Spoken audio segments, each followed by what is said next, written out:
함께 말씀 보겠습니다. 창세기 1장 26절부터 28절까지의 말씀입니다. 다 함께 읽겠습니다. 하나님이 가라사대 우리의 형상을 따라 우리의 모양대로 우리가 사람을 만들고 그로 바다의 고기와 공중의 새와 육축과 온 땅과 땅에 기는 모든 것을 다스리게 하자 하시고 하나님이 자기 형상 곧 하나님의 형상대로 사람을 창조하시되 남자와 여자를 창조하시고 하나님이 그들에게 복을 주시며 그들에게 이르시되 생육하고 번성하여 땅에 충만하라 땅을 정복하라 바다의 고기와 공중의 새와 땅에 움직이는 모든 생물을 다스리라 하시니라. 성경은 인간으로부터 시작하지 않습니다. 성경은 언제나 하나님으로부터 시작합니다. 그래서 창세기 1장 1절은 이렇게 시작합니다. 태초에 하나님이 천지를 창조하십니다. 이 하나님의 말씀은 단순한 기원에 대한 설명이 아닙니다. 이 말씀은 모든 존재의 질서와 기원, 그리고 역사의 시작을 선언하는 말씀입니다. 세상은 우연히 생긴 것이 아니라 하나님의 말씀으로 질서 있게 창조되었다는 것입니다. 하나님이 이르시되 다 그대로 되었습니다. 빅뱅 이론에서 말하는 힘의 충돌이나 우리가 생각하는 신화에 나오는 신들의 전쟁이 아니라 바로 하나님의 말씀과 뜻으로 온 세상이 지어졌습니다. 성경은 이 사실을 처음부터 분명히 말합니다. 하나님은 창조주이시고 그 외의 모든 것은 피조물입니다. 그 창조의 역사 가운데 하나님은 여섯째 날에 사람을 창조하셨습니다. 다른 피조물과는 전혀 다른 방식으로 사람을 만드셨습니다. 우리의 형상을 따라 우리의 모양대로 우리가 사람을 만들고라고 성경은 말씀합니다. 하나님의 형상대로 지음받았다는 것은 단순히 생각할 수 있는 존재가 되었다는 뜻을 넘어서서 하나님을 대신하여 세상을 맡기신 존재, 하나님과 교제하며 그분의 뜻을 드러내도록 지음받은 존재라는 의미입니다. 그리고 하나님께서 사람을 만드신 후에 무엇보다도 먼저 복을 주십니다. 사명을 주기 전에 복을 주시고 순종을 요구하기 전에 은혜를 주셨습니다. 주님께서는 생육하고 번성하라, 땅에 충만하라, 다스리라 라고 말씀하십니다. 인간은 처음부터 결핍된 존재, 공허한 존재가 아닙니다. 이미 하나님의 선하심 가운데에 복을 받은 존재로 창조되었습니다. 인간의 사명은 주인이 되는 것이 아니라 하나님께 받은 것을 맡아 관리하는 청지기의 사명입니다. 하나님은 그렇게 온 세상을 온전하게 창조하셨습니다. 그리고 하나님은 일곱째 날에 안식하십니다. 하나님께서 피곤해서 쉬신 것이 아닙니다. 이 안식은 세상을 향한 하나님의 높고도 넓고도 깊은 선언입니다. 하나님의 창조는 완전하였고 세상의 주인은 바로 우리 주님이시며 인간은 스스로 세상을 떠받치고 살지 않아도 된다라는 소원입니다. 안식은 인간에게 너는 창조주가 아니다라는 은혜가 있습니다. 안식은 하나님께 의존하며 살아가도록 허락된 거룩한 질서, 그것을 말하고 있습니다. 안식은 인간은 일하지 않아도 이미 하나님 안에서 만족을 누릴 수 있는 존재로 지어졌다는 것을 우리로 하여금 깨닫게 합니다. 그래서 하나님은 인간을 로봇처럼 만들지 않으셨습니다. 하나님은 인간과 사랑의 관계를 원하셨습니다.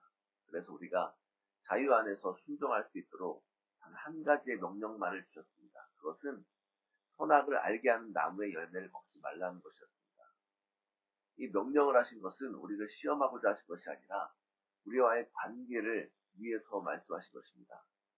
선과 악을 결정하는 자리에 인간이 앉지 말고 항상 하나님을 신뢰하고 살아가라는 바로 초청의 자리에 이 말씀을 하신 것입니다. 그러나 사단인 뱀은 이 말씀을 왜곡합니다. 하나님이 참으로 너희에게 먹지 말라 하시더냐. 뱀의 유혹은 욕망을 자극하기 이전에 가장 먼저 하나님의 성품을 의심하게 만듭니다. 하나님이 선하시지 않다라고 말합니다. 바로 이것 때문에 하나님이 인간을 제한한다라고 생각하기 때문에 그렇게 불신하는 것에서부터 죄가 시작됐다라는 것입니다. 아담과 하와는 그래서 결국 그 열매를 먹게 됩니다. 하지만 그 순간 세상이 무너진 것이 아니라 하나님과 인간과의 관계가 결국 무너졌습니다. 하나님과의 관계가 깨어지고 자기 자신을 바라보는 복음의 눈이 왜곡되어지고 서로와 서로를 향한 사랑의 관계가 비틀려졌습니다. 그 결과 죄를 지은 인간은 하나님 앞에 나아가지 못하고 숨어버리고 맙니다. 하나님을 사랑의 대상으로 보지 못하고 두려움으로 대상으로 인식하기 시작합니다. 그러나 하나님께서는 그 숨은 인간을 찾아오셨습니다. 그리고 말씀하십니다. 내가 어디 있느냐? 이 질문은 우리의 위치를 묻는 질문이 아닙니다. 이 질문은 하나님께서 회개의 기회를 주시기 위한 하나님의 부르심입니다. 그러나 아담은 그 책임을 인정하지 않습니다. 하나님 주신 그 여자가 이렇게 했습니다. 하와에게 묻습니다. 하나님께서 그러자 하와 역시 하나님 뱀이 그렇게 했습니다. 죄는 언제나 자신의 내가 하지 않았다, 나는 선하다라는 그 자기 의를 지키기 위해 항상 책임을 전가하게 만듭니다. 그런 의에 대해서 하나님은 분명히 심판하십니다. 그런 죄에 대해서 반드시 결과가 따라옵니다. 그러나 놀랍게도 이 심판의 한 가운데에서 하나님은 은혜의 약속을 주십니다. 여자의 후손은 내 머리를 상하게 할 것이요. 이것은 성경 전체를 관통하는 하나님의 구속의 첫 약속입니다. 죄가 시작된 자리에서 하나님은 이미 구원의 길을 열어두십니다. 인간의 실패가 하나님의 계획을 무너뜨리지 못합니다.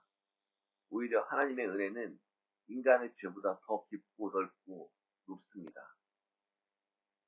시간이 지나면서 이 죄의 영향력, 죽음의 영향력은 점점 확산됩니다. 개인의 불순종은 가정의 갈등으로 그리고 사회적인 폭력으로 이어집니다.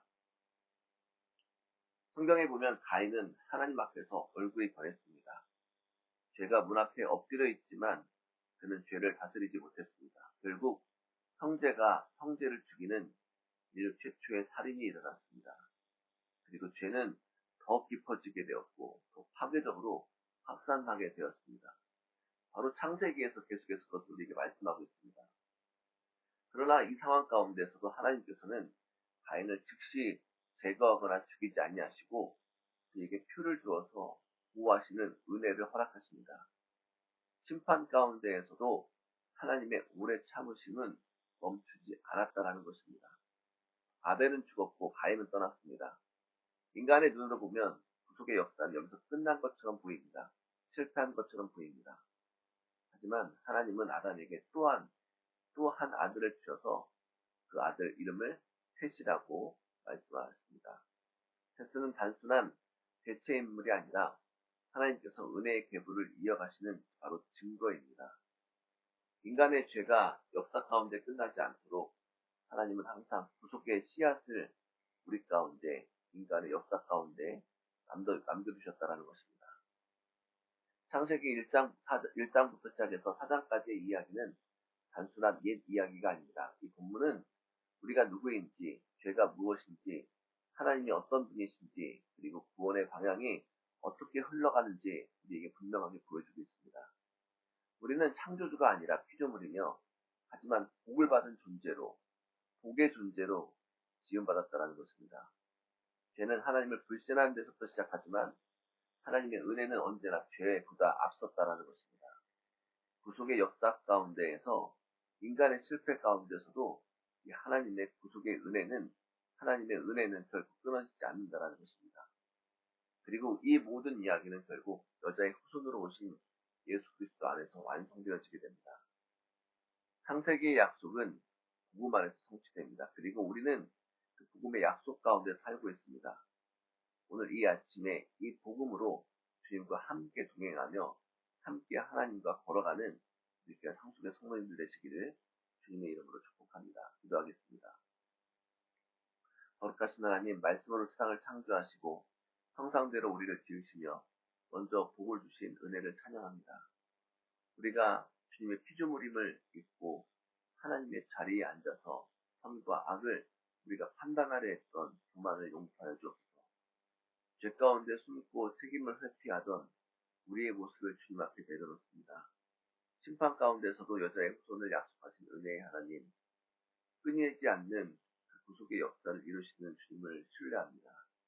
우리의 삶과 교회와 다음 세대 위에 이 은혜의 계보가 계속 이어지게 하여 주시고 복음 안에서 참된 안식을 누리게 인도하여 주셔서 모든 것을 감사드리며 예수 그리스도의 이름으로 기도하였습니다.